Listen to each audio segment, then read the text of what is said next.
Baik, saya akan bacakan kebenaran firman Tuhan yang terambil dari Yosua 9 ayat 1 sampai 27. Beginilah pembacaan kebenaran firman Tuhan. Ketika terdengar oleh raja-raja di sebelah barat Sungai Yordan, di pegunungan, daerah bukit dan sepanjang tepi pantai Laut Besar sampai ke seberang Gunung Libanon, yakni raja-raja orang Het, orang Amori, orang Kanaan, orang Feris, orang Hewi, dan orang Yebus. Bergabunglah mereka dengan seia sekata untuk memerangi Yosua dan orang Israel. Tapi ketika terdengar kepada penduduk negeri Gibeon apa yang dilakukan Yosua terhadap Yeriko dan Ai, maka mereka pun bertindak dengan memakai akal. Mereka pergi menyediakan bekal, mengambil karung yang buruk-buruk untuk dimuatkan ke atas keledai mereka, dan kirbat anggur yang buruk-buruk, yang robek dan dijahit kembali, dan kasut yang buruk-buruk dan ditambal untuk dikenakan pada kaki mereka, dan pakaian yang buruk-buruk untuk dikenakan oleh mereka, sedang segala roti bekal mereka telah kering, tinggal remah-remah belaka. Demikianlah mereka pergi kepada Yosua, tempat perkemahan di Gilgal. Berkatalah mereka kepadanya dan kepada orang-orang Israel itu, kami ini datang dari negeri jauh, maka sekarang ikatlah perjanjian dengan kami. Tetapi berkatalah orang-orang Israel kepada orang-orang Hewi itu, barangkali kamu ini diam di tengah-tengah kami. Bagaimana mungkin kami mengikat perjanjian dengan kamu? Lalu kata mereka kepada Yosua, kami ini hamba-hambamu. Tanya Yosua, siapakah kamu ini dan dari manakah kamu datang? Jawab mereka kepadanya, dari negeri yang sangat jauh hamba-hambamu ini datang karena nama Tuhan Allahmu. Sebab kami telah mendengar kabar tentang dia, yakni segala yang dilakukannya di Mesir, dan segala yang dilakukannya terhadap kedua raja orang Amori itu di seberang sungai Yordan, Sihon, Raja Yesbon, dan Og, Raja Basan, yang diam di Astarot. Sebab itu para tua-tua kami dan seluruh penduduk negeri kami berkata kepada kami, demikian, bawalah bekal untuk di jalan, dan pergilah menemui mereka dan berkatalah kepada mereka, kami ini hamba-hambamu, maka sekarang ikatlah perjanjian dengan kami. Inilah roti kami, masih panas ketika kami bawa sebagai bekal dari rumah pada hari kami berangkat berjalan mendapatkan kamu. Tetapi sekarang, lihatlah, telah kering dan tinggal remah-remah belaka. Inilah kirbat-kirbat anggur yang masih baru ketika kami mengisinya. Tapi lihatlah, telah robek. Dan inilah pakaian dan kasut kami. Semuanya telah buruk-buruk karena perjalanan yang sangat jauh itu. Lalu orang-orang Israel mengambil bekal orang-orang itu, tetapi tidak meminta keputusan Tuhan. Maka Yosua mengadakan persahabatan dengan mereka dan mengikat perjanjian dengan mereka bahwa ia akan membiarkan mereka hidup. Dan para pemimpin umat itu bersumpah kepada mereka. Tetapi setelah lewat 3 hari, sesudah orang Israel mengikat perjanjian dengan orang-orang itu, terdengarlah oleh mereka bahwa orang-orang itu tinggal dekat mereka, bahkan diam di tengah-tengah mereka. Sebab orang Israel berangkat pergi, dan pada hari ketiga sampai ke kota-kota orang-orang itu. Adapun kota-kota itu ialah Gibeon, Kefira, Beerot, dan Kiryat Yarim. Orang Israel tidak menewaskan, sebab para pemimpin umat Tuhan telah bersumpah kepada mereka demi Tuhan, Allah Israel. Lalu bersungut-sungutlah segenap umat kepada para pemimpin. Berkatalah pemimpin-pemimpin itu kepada seluruh umat, kami telah bersumpah kepada mereka demi Tuhan, Allah Israel. Oleh sebab itu kita tidak dapat mengusik mereka. Beginilah akan kita perlakukan mereka, membiarkan mereka hidup, supaya kita jangan tertimpa murka karena sumpah yang telah kita ikrarkan itu kepada mereka. Lagi kata para pemimpin kepada mereka, biarlah mereka hidup. Maka mereka pun dijadikan tukang belah kayu dan tukang timba air untuk segenap umat, seperti yang ditetapkan oleh para pemimpin mengenai mereka. Lalu Yosua memanggil mereka dan berkata kepada mereka, demikian, mengapa kamu menipu kami dengan berkata, kami ini tinggal sangat jauh daripada kamu, padahal kamu diam di tengah-tengah kami. Oleh sebab itu, terkutuklah kamu dan tak putus-putusnya kamu menjadi hamba, tukang belah kayu dan tukang timba air untuk rumah Allahku. Jawab mereka kepada Yosua, katanya,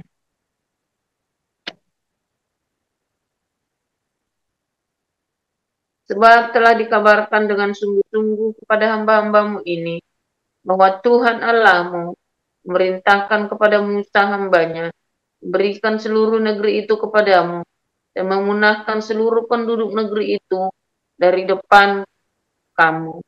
Maka sangatlah kami takut kehilangan nyawa menghadapi kamu, itulah sebabnya kami melakukan yang demikian. Maka sekarang kami ini dalam tanganmu, perlakukanlah kami seperti yang kau pandang baik dan benar untuk dilakukan kepada kami. Demikianlah dilakukannya kepada mereka. Dilepaskannya lah mereka dari tangan orang-orang Israel, sehingga mereka tidak dibunuh. Dan pada waktu itu Yosua menjadikan mereka tukang belah kayu dan tukang timba air untuk umat itu dan untuk mezbah Tuhan sampai sekarang di tempat yang akan dipilihnya. Demikian. Ya, saya akan membacakan Markus pasal 7 ayat 1 sampai 37. Pada suatu kali, serombongan orang Farisi dan beberapa ahli Taurat dari Yerusalem datang menemui Yesus. Mereka melihat bahwa beberapa orang muridnya makan dengan tangan najis, yaitu dengan tangan yang tidak dibasuh. Sebab orang-orang Farisi, seperti orang-orang Yahudi lainnya, tidak makan kalau tidak melakukan pembasuhan tangan lebih dulu, karena mereka berpegang pada adat istiadat nenek moyang mereka. Dan kalau pulang dari pasar, mereka juga tidak makan kalau tidak lebih dahulu membersihkan dirinya. Banyak warisan lain lagi yang mereka pegang, umpamanya hal mencuci cawan, kendi, dan perkakas-perkakas tembaga.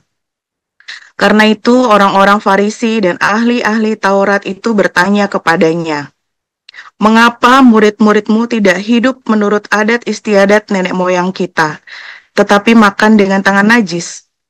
Jawabnya kepada mereka, benarlah nubuat Yesaya tentang kamu, hai orang-orang munafik. Sebab ada tertulis, bangsa ini memuliakan aku dengan bibirnya, padahal hatinya jauh daripadaku. Percuma mereka beribadah kepadaku, sedangkan ajaran yang mereka ajarkan ialah perintah manusia. Perintah Allah kamu abaikan untuk berpegang pada adat istiadat manusia. Yesus berkata pula kepada mereka, sungguh pandai kamu mengesampingkan perintah Allah, supaya kamu dapat memelihara adat istiadatmu sendiri. Karena Musa telah berkata, hormatilah ayahmu dan ibumu, dan siapa yang mengutuki ayahnya atau ibunya harus mati. Tetapi kamu berkata, kalau seorang berkata kepada bapaknya atau ibunya, apa yang ada padaku yang dapat digunakan untuk pemeliharaanmu sudah digunakan untuk korban, yaitu persembahan kepada Allah. Maka kamu tidak membiarkannya lagi berbuat sesuatu pun untuk bapaknya atau ibunya.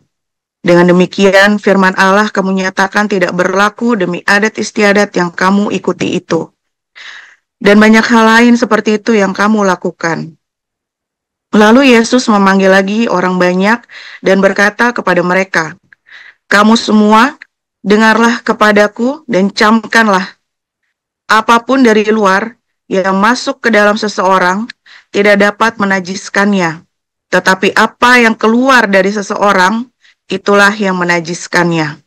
Barang siapa bertelinga untuk mendengar, hendaklah ia mendengar. Sesudah ia masuk ke sebuah rumah dan menyingkir dari orang banyak, murid-muridnya bertanya kepadanya tentang arti perumpamaan itu. Maka jawabnya, "Apakah kamu juga tidak dapat memahaminya? Tidak tahukah kamu bahwa segala sesuatu dari luar yang masuk ke dalam seseorang tidak dapat menajiskannya, karena bukan masuk ke dalam hati, tetapi ke dalam perutnya, lalu dibuang di jamban. Dengan demikian ia menyatakan semua makanan halal." Katanya lagi, "Apa yang keluar dari seseorang, itulah yang menajiskannya. Sebab dari dalam, dari hati orang, timbul segala pikiran jahat, percabulan, pencurian, pembunuhan, perzinahan, keserakahan, kejahatan, kelicikan, hawa nafsu, iri hati, hujat, kesombongan, kebebalan. Semua hal-hal jahat ini timbul dari dalam dan menajiskan orang." Lalu Yesus berangkat dari situ dan pergi ke daerah Tirus. Ia masuk ke sebuah rumah dan tidak mau bahwa ada orang yang mengetahuinya. Tetapi kedatangannya tidak dapat dirahasiakan. Malah seorang ibu yang anaknya perempuan kerasukan roh jahat segera mendengar tentang dia, lalu datang dan tersungkur di depan kakinya. Perempuan itu seorang Yunani, bangsa Siro-Fenisia. Ia memohon kepada Yesus untuk mengusir setan itu dari anaknya. Lalu Yesus berkata kepadanya, "Biarlah anak-anak kenyang dahulu, sebab tidak patut mengambil roti yang disediakan bagi anak-anak dan melemparkannya kepada anjing." Tetapi perempuan itu menjawab, "Benar Tuhan, tetapi anjing yang di bawah meja juga makan remah-remah yang dijatuhkan anak-anak." Maka kata Yesus kepada perempuan itu, "Karena kata-katamu itu, pergilah sekarang, sebab setan itu sudah keluar dari anakmu." Perempuan itu pulang ke rumahnya. Lalu didapatinya anak itu berbaring di tempat tidur, sedang setan itu sudah keluar. Kemudian Yesus meninggalkan pula daerah Tirus, dan dengan melalui Sidon, pergi ke Danau Galilea di tengah-tengah daerah Dekapolis. Di situ orang membawa kepadanya seorang yang tuli dan yang gagap, dan memohon kepadanya supaya ia meletakkan tangannya atas orang itu. Dan sesudah Yesus memisahkan dia dari orang banyak, sehingga mereka sendirian, ia memasukkan jarinya ke telinga orang itu. Lalu ia meludah dan meraba lidah orang itu. Kemudian Yesus menengadah ke langit, Yesus menarik nafas dan berkata kepadanya, "Efata," artinya terbukalah. Maka terbukalah telinga orang itu, dan seketika itu terlepas pulalah pengikat lidahnya. Lalu ia berkata-kata dengan baik. Yesus berpesan kepada orang-orang yang ada di situ supaya jangan menceritakannya kepada siapapun juga. Tetapi makin dilarangnya mereka, makin luas mereka memberitakannya. Mereka takjub dan tercengang dan berkata, "Ia menjadikan segala-galanya baik, yang tuli dijadikannya mendengar, yang bisu dijadikannya berkata-kata." Amin. Amin. Terima kasih para lektor, Ibu Sarma dan Ibu Ayu Anggreni. Kita akan mendengarkan renungan embun pagi hari ini oleh Pastor Joseph Paul Jang dengan judul Warga Negara Israel. Silakan Pastor Paul.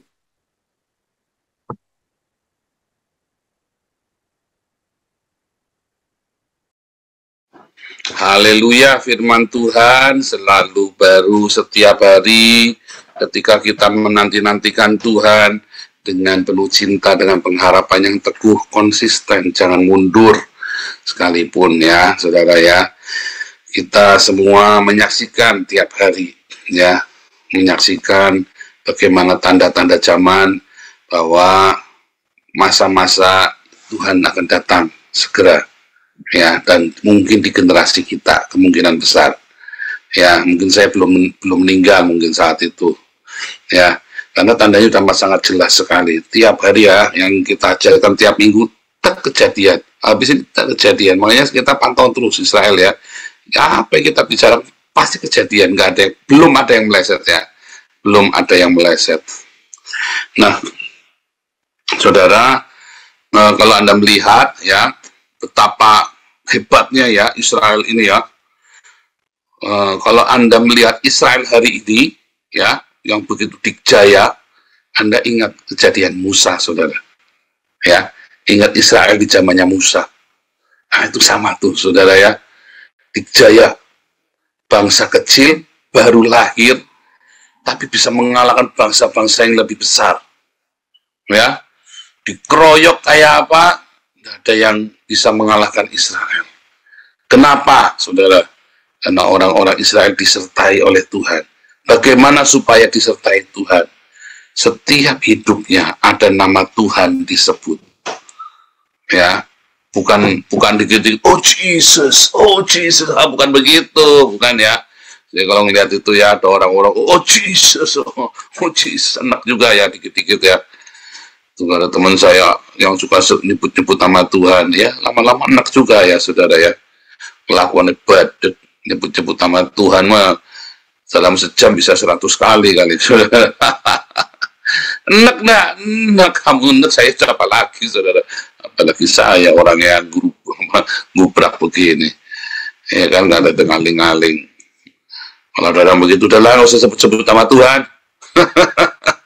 Apa yang dimaksud nama Tuhan disebut dalam hidup kita, saudara? Setiap tindakanmu itu adalah demi Tuhan, karena Tuhan, untuk Tuhan. Dan alasan hidupmu adalah Tuhan Yesus. Nggak ada lain. Ya kan? Hanya Yesus alasan kita hidup, saudara. Karena hidup kita bukannya kita lagi, tetapi Yesus yang hidup. Jadi kalau kamu masih senggol bacok, tersinggungan, ngamukan, masih senang doyan musuhan, ya pasti bukan nama Yesus. Ya mungkin kamu sebut-sebut, oh Jesus saja. Sebut-sebut begitu, saudara. Tetapi hidupmu, ya, bukan atasnya nama Tuhan Yesus disebut. Kamu nyebut-nyebut Yesus, iya, tapi tidak ada isinya.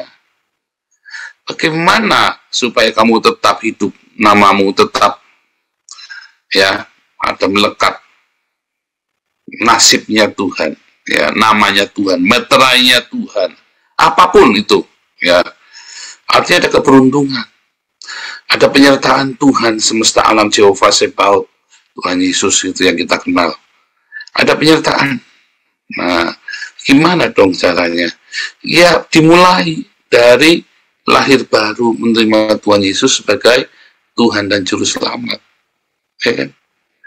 Kemudian, bukan cuma omong kosong, bukan cuma ngebacot doang.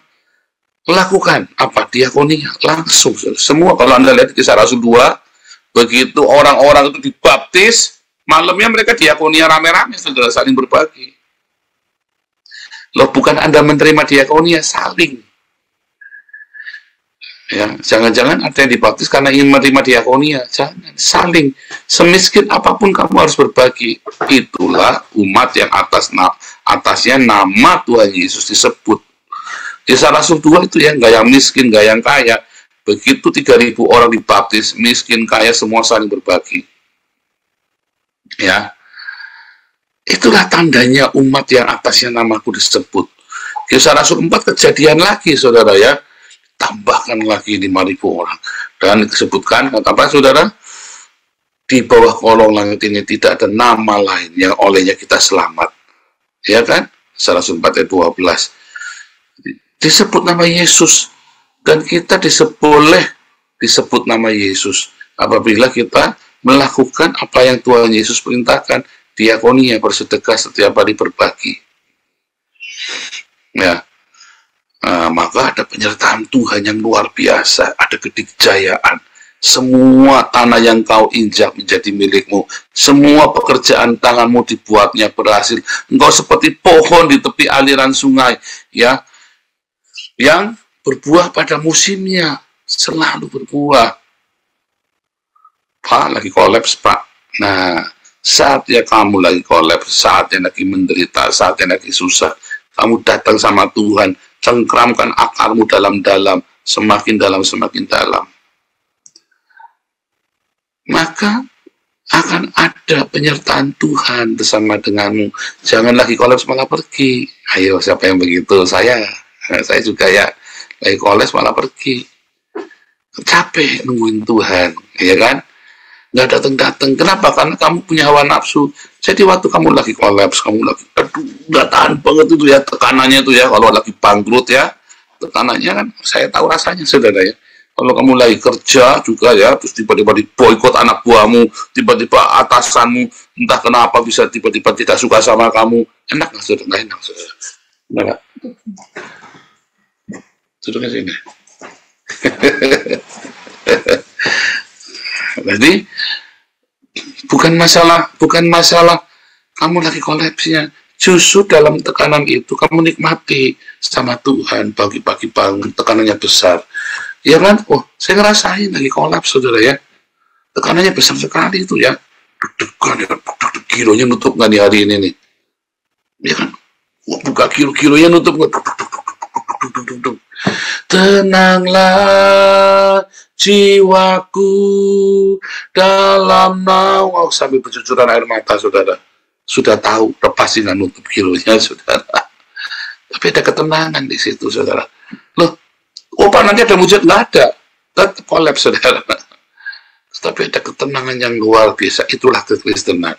Di tengah-tengah kamu angin ribut yang besar, di tengah-tengah badai yang besar, kamu tenang. Karena di saat itu kamu sedang mengakar. Ya, di saat-saat itu kamu sedang mencengkeram ke bawah. Di saat angin ribut itu, peganganmu sedang makin kuat sama Tuhan. Ya. Ada badai dalam rumah tanggamu, ada badai dalam perekonomianmu. Apakah hari itu pasti selesai? Enggak. Deg-degannya masih. Bisa lewat, atau mau tidur. Nggak bisa tidur, Pak. Nah, berarti kamu belum berserah sama Tuhan. Coba kamu bilang, Tuhan, aku mau tidur, ngantuk banget, Tuhan. Apa yang mau terjadi, apa yang sudah terjadi hari ini, terima kasih, Tuhan. Apa yang mau terjadi besok, Tuhan tolong, aku serahkan pada Tuhan. Toh aku nggak bisa apa-apa, Tuhan. Hanya jangan lepaskan aku dari tangan-Mu, Tuhan. Kamu bisa doa gitu, sanggup, dan benar-benar kamu percayakan begitu. Jangan mikir kalau nggak ditolong gimana? Nggak tolong, saudara. Jangan mikir kalau nggak ditolong gimana? Ya aku nggak mau. Makin kamu merontak, makin menderita kamu. Makanya sudah diajarin ya. Satu, karena egonya kamu, karena kesombongan kamu, ya kan? Kedua, karena posesif kemilikan, ya kan?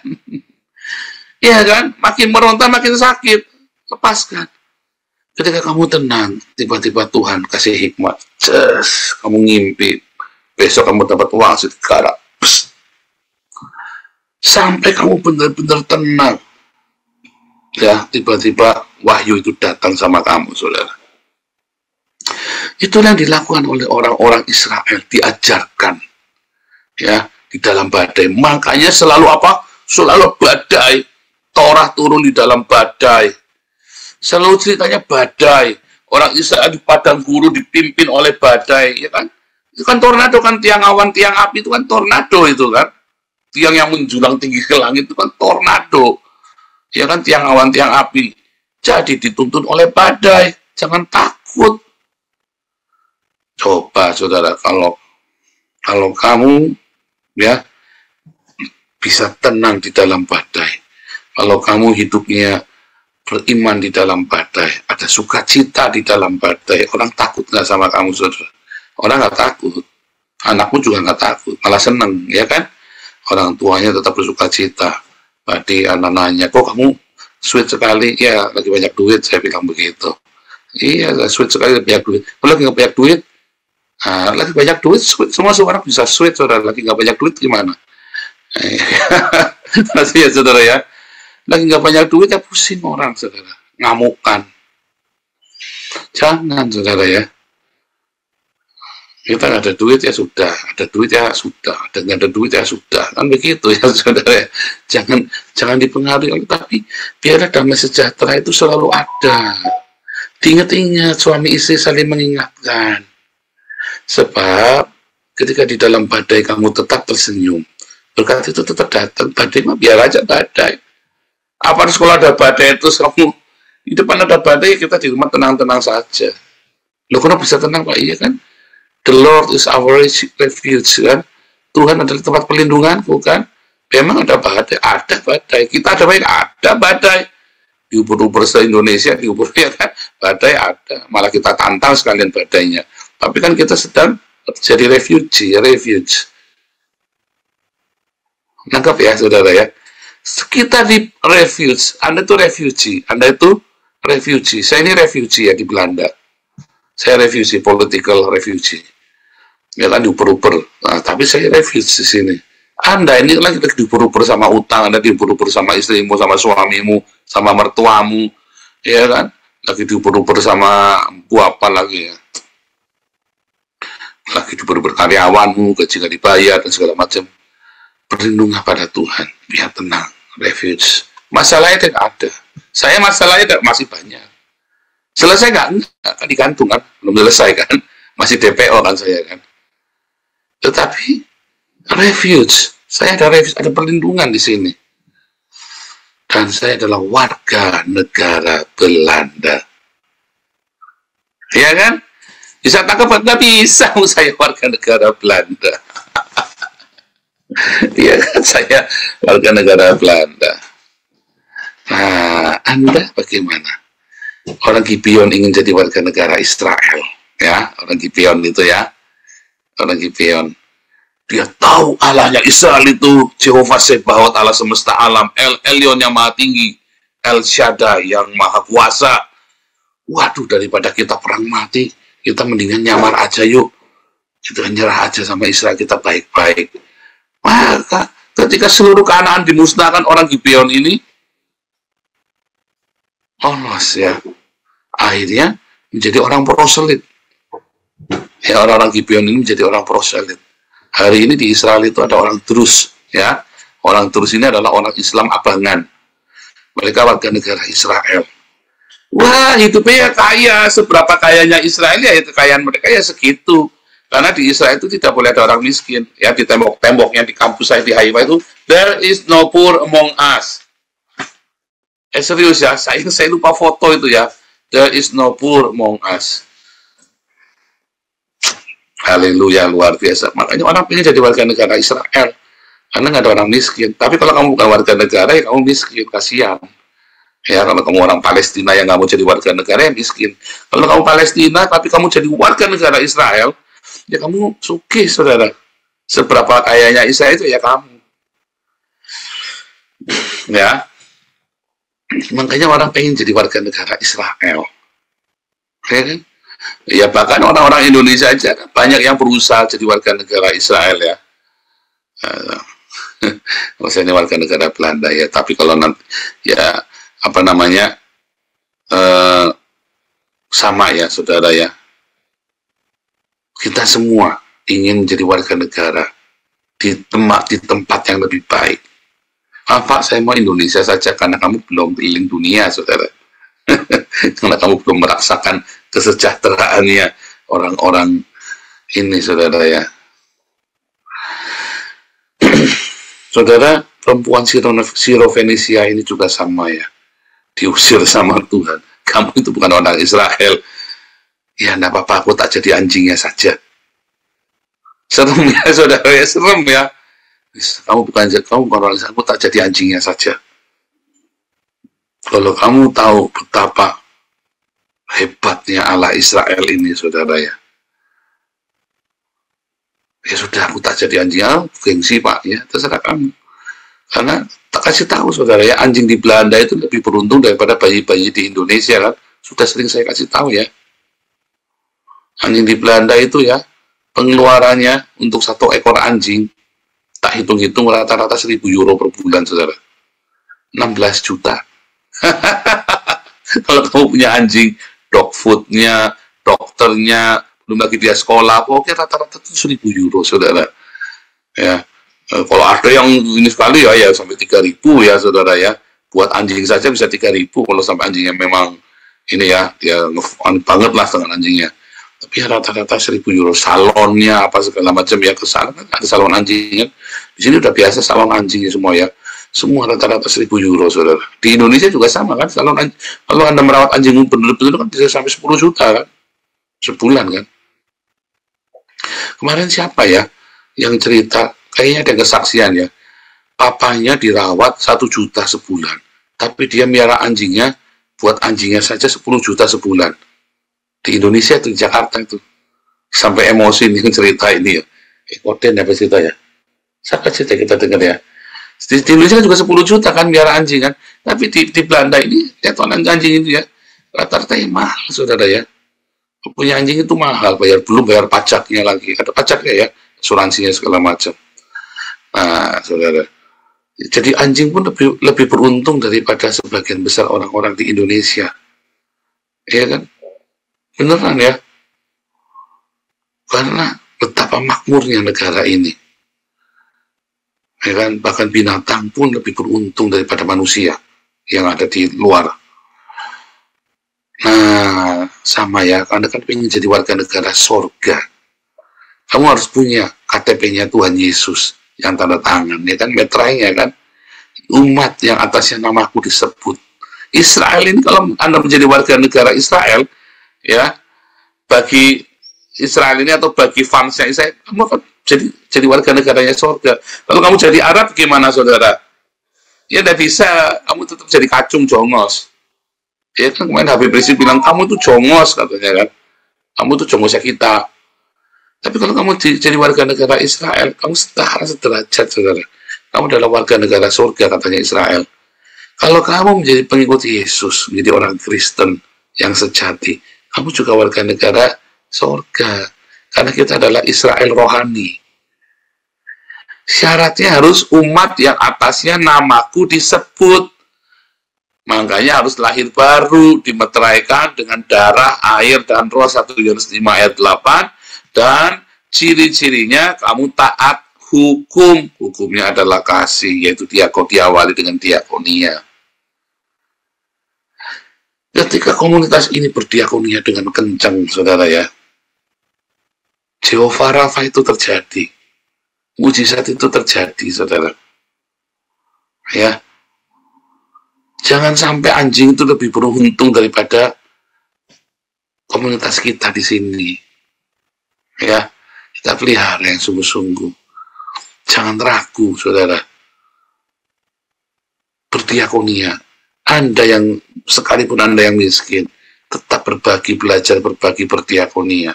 Percaya kamu nanti tiba-tiba diberkati. Kamu lihat aja, jangan percaya omongan saya. Lakukan. Ya, setahun. Jangan putus diakoniamu. Sudah banyak yang membuktikan, saudara. Ya, yang tadinya logonya sudah udah mau kolaps ya, rumahnya sudah ke bawah, bisa balik semua. Kami pun melakukannya, ya. Dan Tuhan akan memberkati hidupmu dalam diakoniamu, ya.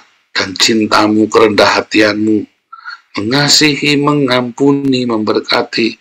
Anda ingin jadi warga negara surga, harus umat yang atasnya nama Yesus disebut, bukan latah di mulut, tetapi kehidupan yang serupa dengan Yesus di dalam kasih, dan juga jangan lupa kekudusan.